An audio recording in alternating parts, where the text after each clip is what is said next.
It's a long way from the Mississippi Gulf Coast to Afghanistan, where America fought its longest war. I personally believe that we were going to be successful in Afghanistan.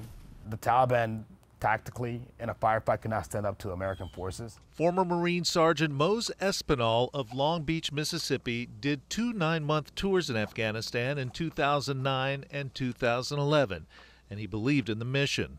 Just about every boy and girl, every school-age boy and girl was attending school, which was something that was not seen in that district ever before. While fighting the Taliban, Sergeant Espinal and U.S. forces also attempted to build a new modern nation. It's a beautiful country. It's probably one of the most beautiful countries I've seen. He had a budget which was used to build schools and improve water systems, but there was also bloodshed.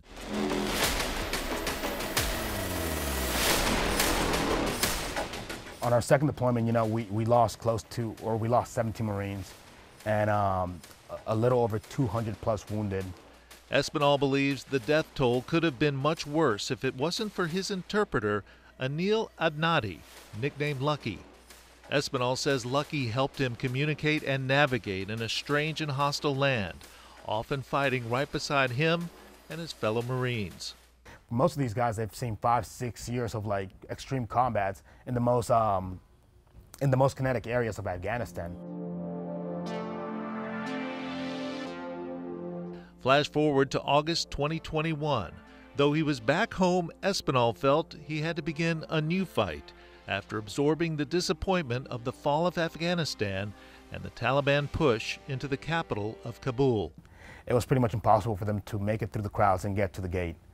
Espinal and a group of U.S. and British veterans formed a group called Allied Extract to help get hundreds of Afghan interpreters and Americans out of a country where they faced Taliban persecution. They would look through your phone to see if there were any English-speaking messages, and at that point you would either get beat or they would make you disappear. Espinal, a CPA in civilian life, organized a fundraising effort that paid for buses, hotels, and safe houses to shepherd out of Afghanistan dozens of former interpreters and stranded Americans.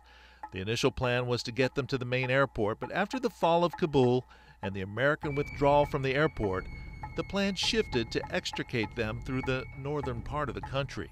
We were able to get 140-something people on buses and move them from Kabul over to Mazar-i-Sharif. It was no easy task, and Espinal says it required the payment of bribes nearly every step of the way. I know the first checkpoint was like $300 for 2 of the buses. The second checkpoint was a little lower. While the operation succeeded in getting dozens out, Espinal's own interpreter, Lucky, was left behind. I still had my personal interpreter there. We're like, we have to get the ball moving to get these people out. Through a large international network, which included a team inside Afghanistan, Allied Extract came up with a plan to get Lucky and his family out through Afghanistan's northern province, but it was fraught with danger. For the longest time, there was no movement.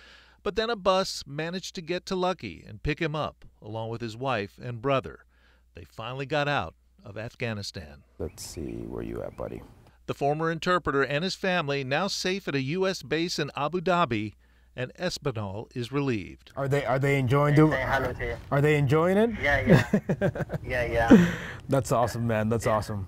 Though his immediate future is uncertain, Lucky is hoping that he's fortunate enough to eventually make it here to the United States. And if he does, he wouldn't mind settling here on the Mississippi Gulf Coast, not far from the Marine Sergeant who helped land his freedom. I want to live in city which my brother Espinal is living. Though Lucky and his family are now out of Afghanistan, Espinal says there's still work to do. In Kabul, they're saying women will be allowed to go to school, women will be allowed to go to work, but they're not allowing women to walk the streets. As soon as we get, obviously, the interpreters out, the ones that served in combat with our ground forces, the shift's going to be to helping those, helping at-risk women. But he says funding for his effort is now almost gone. Donations have dried up. Afghanistan became yesterday's news. So it is heartbreaking, And I feel for all the parents that lost kids in Afghanistan. I feel for all the parents that had kid wounded.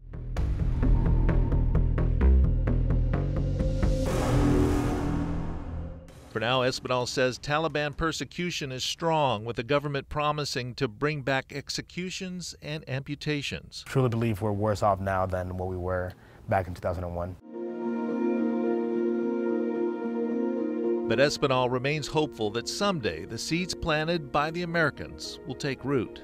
I hope that those kids that are growing up there now actually get an opportunity to be kids, to go to school, to choose a profession of their choosing. Masson, Fox 8 Local First.